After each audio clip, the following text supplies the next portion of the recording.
ಸ್ನೇಹಿತರೆ ನಮಸ್ಕಾರ, ನಾನು ರವೀಂದ್ರ ಜೋಶಿ. ಬೇರೆ ಯಾರಿಗೇ ಆದ್ರೂ ಈ ರೀತಿಯಾದಂಥ ಕಾಷನ್ ನೋಟಿಸ್ ಬಂದಿದ್ರೆ, ಅಡ್ವೈಸರಿ ಬಂದಿದ್ರೆ ಅವರು ಕುಬ್ಜರಾಗಿಬಿಡ್ತಿದ್ರು. ಏನು ಈ ಥರ ಎಲ್ಲ ನನಗೆ ನೋಟಿಸ್ ಬರುತ್ತಲ್ಲ ಅಂತ. ಈತ ಹ್ಯಾಬಿಚುವಲ್ ಅಫೆಂಡರ್ ಆಗಿರುವುದರಿಂದಾಗಿ, ಪದೇ ಪದೇ ಕೋರ್ಟ್ ಮುಂದೆ ಕ್ಷಮಾಪಣೆ ಕೇಳಿದವನಾಗಿರುವುದರಿಂದಾಗಿ ಈತನಿಗೆ ಯಾವುದೂ ವ್ಯತ್ಯಾಸ ಆಗುವುದಿಲ್ಲ. ಈತ ಮತ್ತು ಈತನ ಕುಟುಂಬದವರಿಗೆ ದಪ್ಪ ಚರ್ಮ ಇರುವುದರಿಂದ ಇದು ದೊಡ್ಡ ಸಮಸ್ಯೆ ಅಲ್ಲ. ವಿಷಯ ಏನು? ಪಂಚರಾಜ್ಯಗಳ ಚುನಾವಣೆಯ ಸಂದರ್ಭ. ರಾಜಸ್ಥಾನದ ಬಾರ್ಮಾರ್ನಲ್ಲಿ ಒಂದು ಭಾಷಣ, celebrity campaigner, star campaigner Rahul Gandhi ಅವರು ಅಲ್ಲಿ ಭಾಷಣ ಮಾಡ್ತಾ ಮಾಡ್ತಾ ಅವರು ಒಂದು ಕಥೆಯನ್ನು ಹೇಳ್ತಾರೆ. ಕಳ್ಳರು ಯಾವಾಗಲೂ ಒಬ್ಬರೇ ಬರೋದಿಲ್ಲ, 3 ಜನ ಬರ್ತಾರೆ. ಒಬ್ಬ ಟಿ ವಿನಲ್ಲಿ ತನ್ನ ಮುಖ ತೋರಿಸಿ ಜನರನ್ನ ದಾರಿ ತಪ್ಪಿಸ್ತಾನೆ, ಹಿಂದಿಂದ ಇನ್ನೊಬ್ಬ ಬಂದು ದುಡ್ಡನ್ನು ಕಿತ್ಕೊಂಡು ಹೋಗ್ತಾನೆ. ಮುಂದ್ಗಡೆ ಹಾಗೆ ಬರುವಂಥ ಕಳ್ಳನ ಹೆಸರು ನರೇಂದ್ರ ಮೋದಿ, ಹಿಂದ್ಗಡೆ ದುಡ್ಡನ್ನು ಎತ್ಕೊಂಡು ಹೋಗೋನ ಹೆಸರು ಗೌತಮ್ ಅದಾನಿ ಅಂತ ಹೆಸರು ಕೂಡ ಹೇಳ್ತಾರೆ. ಈ ರೀತಿ ಹೇಳಿದ್ಕೊ ಅಲ್ಲಿರುವಂಥ ಜನ ಗೊಳ್ಳಂತ ನಕ್ಕು ಬಿಡ್ತಾರೆ. ಇವನಿಗೆ ಇನ್ನಷ್ಟು ಖುಷಿ ಆಗಿಬಿಡುತ್ತೆ, ನಾನು ಮಾತಾಡಿದ ಭಾರಿ ಚೆನ್ನಾಗಿದೆ ಅಂತ ತಿಳ್ಕೊಂಡಿದ್ದಾರೆ ಎಲ್ಲ ಅಂತ ಅನ್ಕೋತಾರೆ. ಇದು ನಡೆದದ್ದು ನವೆಂಬರ್ 22, 2023. ನವೆಂಬರ್ 23 ಇವ್ರ ಮೇಲೆ ಬಾರ್ಮಾರ್ ಪೊಲೀಸ್ ಸ್ಟೇಷನ್ಲಿ BJP ಒಂದು ಖಟ್ಲೆ ಹಾಕತ್ತೆ, ಕೇಸ್ ಹಾಕತ್ತೆ. ಈ ದೇಶದ 140 ಕೋಟಿ ಜನರ ಪ್ರಧಾನಮಂತ್ರಿಯಾಗಿರುವಂಥ ನರೇಂದ್ರ ಮೋದಿ ಅವರ ಬಗ್ಗೆ ಈ ರೀತಿ ಬೇಜವಾಬ್ದಾರಿಯಾದಂಥ ಹೇಳಿಕೆಯನ್ನು ರಾಹುಲ್ ಗಾಂಧಿ ಅವರು ಕೊಟ್ಟಿದ್ದಾರೆ. ಇವರ ಮೇಲೆ ಕಾನೂನು ರೀತ್ಯ ಕ್ರಿಮಿನಲ್ ಕೇಸ್ ಹಾಕಿ ಇವ್ರ ಮೇಲೆ ಕ್ರಮ ಕೈಗೊಳ್ಳಬೇಕು. ಯಾವಾಗ ಇದು ಕಂಪ್ಲೇಂಟ್ ಆಗತ್ತೆ, ಮುಂದೆ ಹೈಕೋರ್ಟ್ಗೆ ಹೋಗುತ್ತೆ, ಡೆಲ್ಲಿ ಹೈಕೋರ್ಟ್ಗೆ.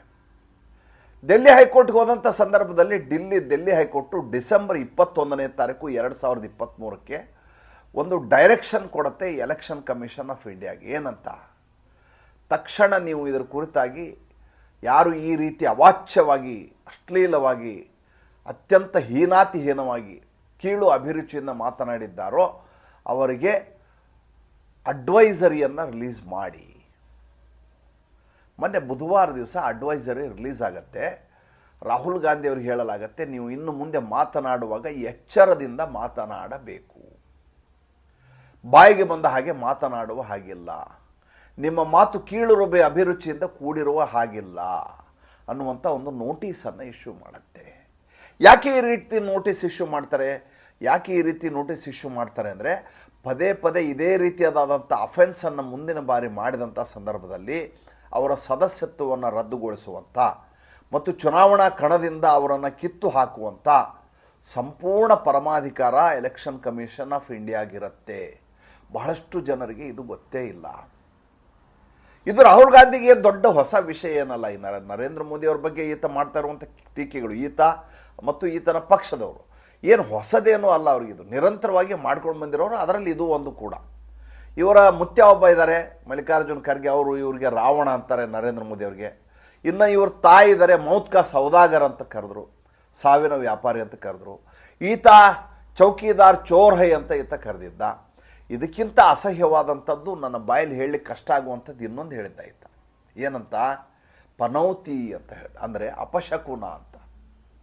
ನೋಡಿ, ಯಾರು ಈ ದೇಶದ ಉಜ್ವಲ ಭವಿಷ್ಯಕ್ಕಾಗಿ ಅಹರ್ನಿಶಿ ಕೆಲಸ ಮಾಡ್ತಾರೋ, ಅಹೋರಾತ್ರಿ ದುಡಿತಾ ಇದ್ದಾರೋ, ಯಾರಿಂದ ಭಾರತ ದೇಶಕ್ಕೆ ಇವತ್ತು ಅದೃಷ್ಟವಂತ ದೇಶ ಅನ್ನುವಂಥ ಹೆಗ್ಗಳಿಕೆ ಪ್ರಾಪ್ತ ಆಗಿದೆಯೋ ಜಾಗತಿಕ ಮಟ್ಟದಲ್ಲಿ, ಅಂಥ ವ್ಯಕ್ತಿಯ ಬಗ್ಗೆ ಈತ ಆಲೋಚನೆಯನ್ನೇ ಮಾಡಲಾರದೆ ಅಪಶಕುನ ಅಂತ ಕರೀತಾನೆ. ಅಂದರೆ ಈತನಿಗೆ ಕೀಳು ಅಭಿರುಚಿ ಅಲ್ಲ, ಈತನ ಒಳಗಡೆ ನಂಜಿದೆ, ಈತನ ಒಳಗಡೆ ವಿಷ ಇದೆ.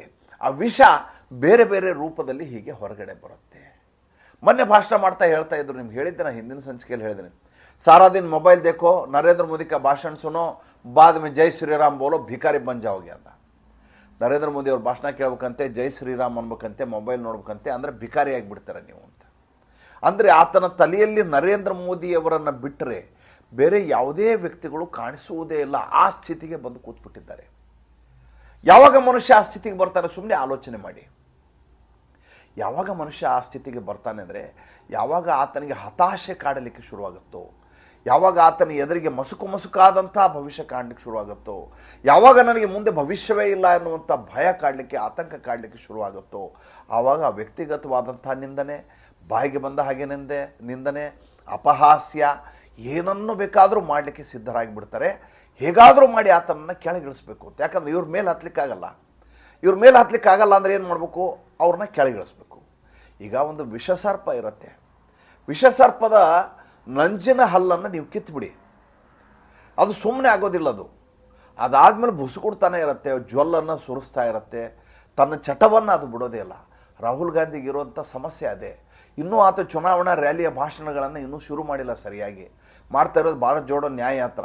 ಇನ್ನು ಚುನಾವಣಾ ಸ್ಟಾರ್ ಕ್ಯಾಂಪೇನರಾಗಿ ಇವರು ಓಡಾಡಲಿಕ್ಕೆ ಶುರು ಮಾಡಿದ್ಮೇಲೆ ಇವ್ರ ಬಾಯಲ್ಲಿ ಬರುವಂಥ ಭಾಷೆ ಇದೆಯಲ್ಲ, ಅದನ್ನು ಕೇಳಲಿಕ್ಕೆ 2 ಕಿವಿಗಳು ಸಾಲೋದಿಲ್ಲ. ಮತ್ತೆ ಮುಂದಿನ ಸಂಚಿಕೆಯಲ್ಲಿ ಮಾತಾಡ್ತೇನೆ. ಸಂಚಿಕೆ ಇಷ್ಟ ಇದ್ದರೆ ಲೈಕ್ ಮಾಡಿ, ಫಾಲೋ ಮಾಡಿ, ಶೇರ್ ಮಾಡಿ. ನಮ್ಮ ಮುಕ್ತ ಪತ್ರಿಕೋದ್ಯಮಕ್ಕೆ ದಯವಿಟ್ಟು ಆರ್ಥಿಕವಾಗಿ ಬೆಂಗಾವಲಾಗಿ. ನಮಸ್ಕಾರ.